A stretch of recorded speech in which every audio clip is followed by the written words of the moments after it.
अस्सलाम वालेकुम दोस्तों, मैं हूं शाहिद हुसैन। उम्मीद करता हूं आप सब खैरियत से होंगे। सीमा हैदर के हवाले से तहकीकात का मामला जिस तरह जारी है और जो बातें मैंने वहाँ लोकेशन पर आपको जाकर बताई थी और उसके बाद फिर मुख्तलिफ सहाफ़ियों से बात करके मुख्तलिफ पाकिस्तान के जो तहकीकाती इदारे थे उन्होंने तहकीकात की और उसके बाद फिर बहुत सारी चीज़ें ऐसी आपके सामने हमने अपनी वीडियोज़ में रखी। जिन कुरैशी साहब के साथ हमने लाइव भी किया, जिसमें ये चीज़ें हमने आपके सामने रखी कि सीमा पाकिस्तान के किसी इदारे की एजेंट नहीं है, जासूस नहीं है, बल्कि उसने जो कदम उठाया वो सबके सामने है। लेकिन वो अपनी मर्ज़ी से अपनी ज़िंदगी गुज़ारने के लिए चार्म भी कह सकते हैं ज़िंदगी का, यानी कि वो जो उसकी अपनी सोच थी। लेकिन वो किसी इदारे की एजेंट नहीं है, वो गई है, वो अपनी ज़ाती फ़ेल, अपनी ज़ाती मर्ज़ी और अपनी ज़ाती वजूहात की बुनियाद पर गई है। लेकिन उसके पीछे कोई इदारा नहीं है, पाकिस्तान का कोई ऐसा इदारा नहीं है जिसकी वजह से सीमा जो है मुल्क से बाहर गई हो, यानी कि भारत पहुँची हो। ये बात हमारी दुरुस्त साबित हो गई है। अब भारतीय न सिर्फ तहकीकाती इदारे ये बात मानने पर जो वो उन्होंने तस्लीम कर लिया है कि किसी भी इदारे का कोई इन्फ्लुएंस नहीं था। कोई भी जासूसी के सबूत सीमा के पास से नहीं मिले।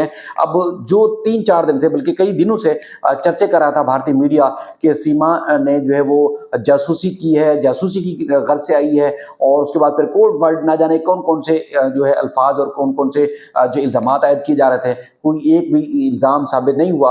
और जो एटीएस यानी कि यूपी की एटीएस यानी कि इंटेलिजेंस बल्कि एंटी टेररिज्म स्क्वाड जो है उनका जो तहकीकात कर रहा था, उस तहकीकात के हिसाब से सीमा को क्लीन चिट मिल गया है।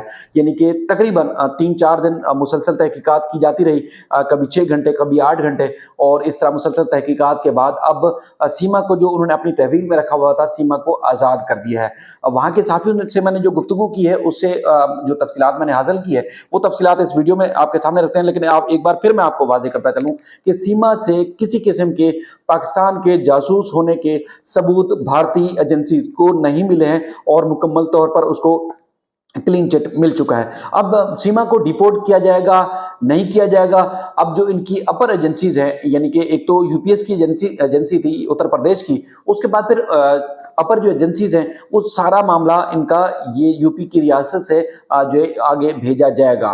और उसके बाद फिर ये फैसला किया जाएगा कि सीमा को पाकिस्तान डिपोर्ट करना चाहिए या नहीं करना चाहिए, या जो उसका जुर्म है गैर कानूनी दाखिल होना इंडिया में, उस जुर्म की सज़ा कैसे होनी है, उसका ट्रायल कैसे होना है, इसका फैसला होना अब बाकी है। जो तहकीकात में चीज़ें सामने आई, उसमें जो बताया गया है कुछ लोगों की तरफ से, जिसमें 17 जो है वो आप कह सकते हैं जुलाई को 6 घंटे तहकीकात की और उसके बाद फिर 18 जुलाई को जो है वो 10 घंटे की जो है बताया गया है तहकीकात की। और सचिन से पहले दीगर लोगों से भी राब्ते करने की कोशिश की। सीमा ने इस बात का खुद एतराफ़ किया, यानी कि सोशल मीडिया के मुख्तलिफ अकाउंट से सीमा उनको रिक्वेस्ट भेजती रही, फ्रेंड रिक्वेस्ट भेजती रही। वहाँ से कोई खातिर खा जवाब ना आने के बाद सचिन से राब्ता हुआ पबजी के ज़रिए और मुख्तलिफ सोशल अकाउंट्स के ज़रिए। तो उनसे जो है वो उसने राब्ता लिया और उसके बाद फिर उससे राब्ता करने के बाद बात यहाँ तक पहुँची। अच्छा, अब जो 2-3 चीज़ें हैं जिस पे तहकीकात की जा रही है और कुछ चीज़ें हैं जिसको मज़ीद जो है जाँच-पड़ताल की जा रही है, उससे ये है कि सीमा का जो पासपोर्ट है, यानी कि एक पहले पासपोर्ट था और उसके बाद फिर दूसरा पासपोर्ट जो है जारी हुआ 8 मई को। 8 मई को सीमा को दूसरा पासपोर्ट जारी हुआ, उसने नया पाकिस्तानी पासपोर्ट बनवाया और उसके बाद फिर पाकिस्तान यानी कि 2 दिन के बाद 10 मई को ही पाकिस्तान से चली जाती है। इस बात पे जो है वो तहकीकाती इदारे उनके जो है वो हैरान भी है, परेशान भी हैं कि ये कैसे मुमकिन है। यानी कि जो पहला पासपोर्ट था जिस पे उसने मार्च में सफ़र किया था शारजा शारजा से जो है वो नेपाल, तो उसके बाद फिर उस पासपोर्ट पे दोबारा उसने सफ़र क्यों नहीं किया, नए पासपोर्ट पे सफ़र क्यों किया? इस मामले में जो है वो गुत्थी अब तक जो है उनकी नहीं सुलझ पा रही कि ये मामला हुआ कैसे?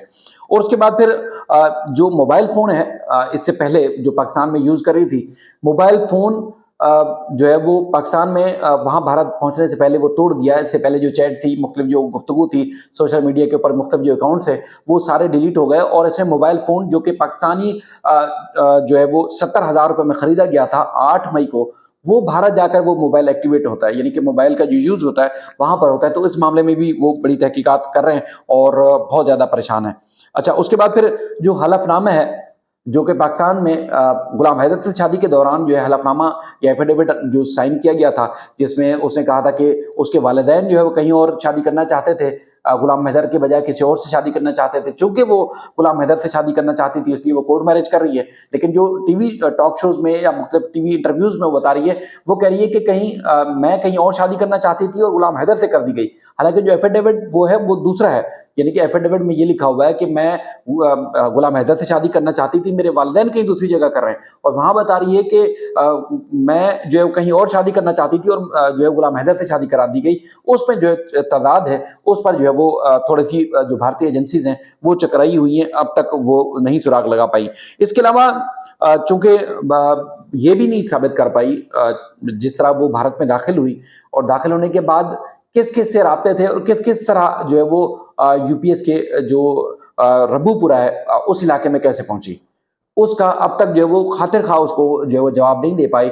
क्योंकि जिस अंदाज से गुफ्तगू कर रही है, जिस तरह गुफ्तगू कर रही है, ना तो मैं जिस तरह 3-4 दिन वहां गया और मुख्तलिफ जो है वो टीवी इंटरव्यूज जो है वहां लोगों के मकामी लोगों से मैंने लेके दिए, क्योंकि मुझे मैंने कल भी बताया था आपको एक असाइनमेंट जारी किया गया था इंडियन एक टीवी चैनल की तरफ से। तो मैंने वहां लोगों से भी बात की और इसके अलावा यूट्यूब पर भी मैंने गुफ्तगू की थी, जो मैंने शेयर भी की।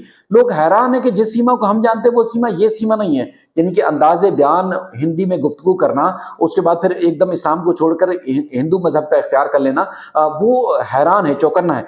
और इसी तरह उसके जो गुफ्तगू और उसके बाद फिर जिस तरह बच्चों को लेके इंडिया पहुंच जाना, उस पर हैदर ने भी बहुत ज्यादा हैरानगी का इजहार किया है। वो कहता है इसके पीछे कुछ ना कुछ राज जरूर छुपा हुआ है।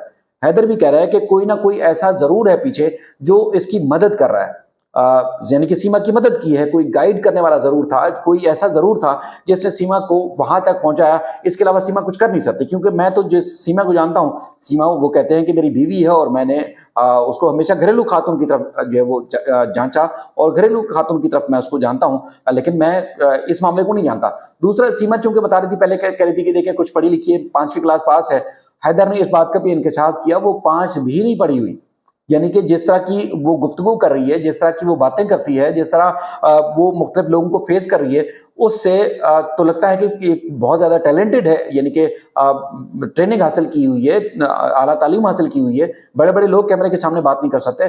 तो हैदर भी इस पे चौंक गया है, बहुत ज्यादा हैरान है कि इस तरह तो कोई लंबी गुफ्तगू करने वाला, लंबी जो है वो तालीम हासिल करने वाला, बहुत ज्यादा ट्रेनिंग हासिल करने वाला आदमी जो है बात कर सकता है। तो वो इस बात पे भी हैरान है कि 5 भी पास नहीं किया हुआ, 5 स्कूल और मदरसे तक वो नहीं गई, लेकिन वो कैसे हो सकता है कि वो इतने लोगों से बात कर ले और चकरा जाए और जो है वो किसी मामले को जो है वो यानी कि करीब भी नहीं भटकने दे रही, जिस तरह की गुफ्तगू कर रही है। बाकी अब तक इस बात का जो है वो फैसला नहीं हो सका कि जो है वो कब इसको डिपोर्ट किया जाएगा, लेकिन ज्यादातर जो गुफ्तगू हो रही है इस बात पे हो रही है कि इसको जल्द से जल्द बच्चों के साथ ही डिपोर्ट कर दिया जाए। बाकी जो तहकीकाती इदारे हैं उन्होंने इस बात का भी उनके पास कोई सबूत अब तक वो हासिल नहीं कर सके, किसी किस्म का और भी कोई सबूत हासिल नहीं कर सके।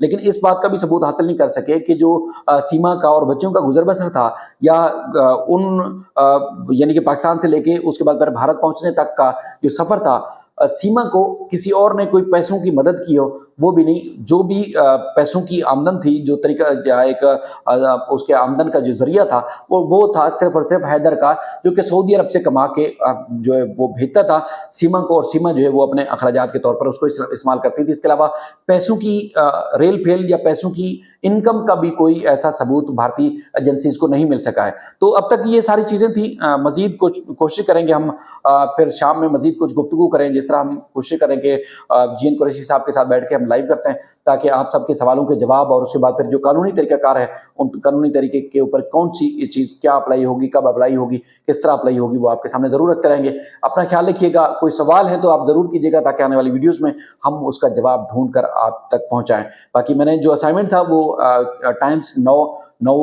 भारत के लिए मैंने किया था। आप चाहें तो वहाँ पर भी आप ज़रूर देख सकते हैं, जो कि मैंने इलाके के लोगों से गुफ्तगू की, वहाँ इलाके में हिंदू कम्युनिटी के जो लोग थे, उनसे भी मैंने बात की और उसके बाद फिर जहाँ से बैलेंस डलवाती थी, जहाँ से दूध खरीदती थी, जहाँ से राशन लेती थी और उसके बाद फिर पड़ोसी थे या उसके बाद फिर जिस घर में वो मुकीम थी, अब वहाँ दूसरे किराएदार आ गए। वो सब लोगों से मैंने बात की, तो आप चाहें तो उस चैनल पे भी जाकर देख सकते हैं, सोशल मीडिया पे इस वक़्त भी मौजूद है, उन्होंने लाइव भी चलाया था।